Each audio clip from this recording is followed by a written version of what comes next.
Hello குட்டீஸ், நாம இன்னைக்கு ஒரு எலி பத்தின கதையை தான் பார்க்க போறோம். ஆரம்பிக்கலாமா?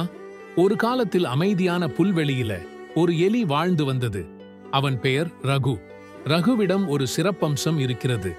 அது அவனுடைய நம்ப முடியாத வலிமையான பற்கள். அந்த புல்வெளியில் வாழும் மற்ற மிருகங்களுக்கு வலிமையான கால்கள், கூர்மையான நகங்கள், வேகமான சிறகுகள் இருப்பது போல் ரகுவிற்கு பற்கள் பெருமையானது. அவனால் மரம், கல், தடிமனான கயிர் போன்றவை மெல்ல முடியும். ஒரு நாள் ரகு புல்வெளியை ஆராய்ந்து கொண்டிருக்கும் போது மற்ற விலங்குகள் கூட்டமாக ஆற்றங்கரை அருகே நின்று பேசிக் கொண்டிருந்தது ரகு காதில் கேட்டது. அவர்கள் அனைவரும் ஆற்றின் குறுக்கே எப்படி பாலம் கட்டுவது என்று கலந்துரையாடிக் கொண்டிருந்தனர். அப்போதுதான் அவர்கள் ஆறுக்கு அந்த பக்கம் இருக்கும் பசுமையான புல்வெளிக்கு செல்ல முடியும். அங்கே நீர் நாய்கள் இருந்தார்கள். அவர்கள் சிறந்த கட்டட அமைப்பாளர்கள். அவர்களும் உதவிக்கு வந்திருந்தனர். ஆனால் அவர்கள் கஷ்டப்பட்டு கொண்டிருந்தனர். அவர்கள் எல்லாம் முயற்சி செய்து பார்த்துவிட்டனர். ஆனால் அவர்களால் அந்த தடிமனான பழங்கால அடிமரத்தை வெட்ட முடியாமல் இருந்தனர். அந்த மரம் பாலத்தின் பாதையை தடுத்து இருந்தது. ரகு அவர்கள் பேசியதை கேட்டவுடன் வேகமாக அந்த கூட்டத்தின் அருகே சென்றான்.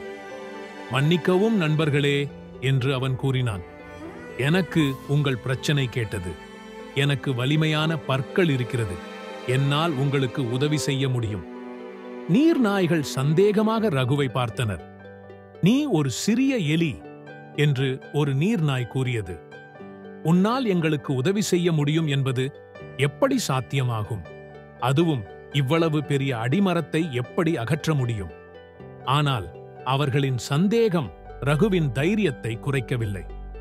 அவன் பெருமையாக அவனுடைய பற்களை அவர்களிடம் காட்டினான். அது மிகவும் கூர்மையாகவும் வலிமையாகவும் இருந்தது. நான் சிறியவனாக இருக்கலாம், ஆனால் வலிமை உருவ அளவை வைத்து முடிவு செய்ய முடியாது. நம்மிடம் இருக்கும் புத்திசாலித்தனம், மன உறுதியை எப்படி பயன்படுத்துகிறோம் என்பதை வைத்து தான் முடிவு செய்ய முடியும். ரகு சிரிப்புடன் அடிமரத்தை தன் பல்லால் குறிக்க ஆரம்பித்தான். அந்த நீர் நாய்கள் ரகுவின் பற்கள் வேகமாக மரத்தில் பள்ளம் உண்டாக்கியதை பார்த்து ஆச்சரியப்பட்டனர். ரகு சோர்வாகாமல் வேலை பார்த்தான். அவனுடைய கூர்மையான பற்கள் வேகமாக வேலையை முன்னேற்றிக் கொண்டு சென்றது. நேரம் கடந்தது. சீக்கிரம் ரகு மரத்தை செதுக்கினான். மரங்கள் சிறிய துண்டுகளாக உடைந்து கிடந்தது. அந்த நீர் நாய்கள் ரகுவின் மன உறுதியையும் மற்றும் வலிமையையும் பார்த்து வியந்தார்கள். அவர்கள் அந்த மரத்துண்டுகளை வேறு இடத்திற்கு கொண்டு சென்றனர். அவர்கள் ஒற்றுமையாக பாலத்தை கட்டி முடித்தனர். அந்த விலங்குகள் ஆரவாரம் செய்து மகிழ்ச்சியை கொண்டாடினார்கள். அவர்கள் பாலத்தில் ஏறி ஆற்றின் மறுபக்கம் இருந்த பசுமையான வயல்வெளிக்கு சென்றனர்.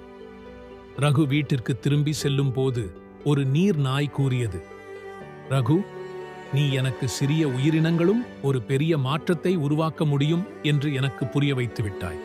எப்போதும் அதிக சக்தியோ அல்லது பெரிய கருவியோ வைத்து எல்லாம் விஷயங்களையும் செய்ய முடியாது. நம்மிடம் இருக்கும் ஞானம், பொறுமை மற்றும் விருப்பம்தான் முக்கியம் என்று நான் புரிந்து கொண்டேன்.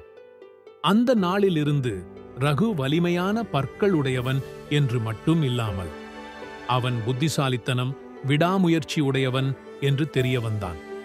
கதையின் நீதி என்னவென்றால், வலிமை என்பது பெரிதாக வெற்றி பெற்றதை வைத்து மட்டும் முடிவு செய்ய முடியாது.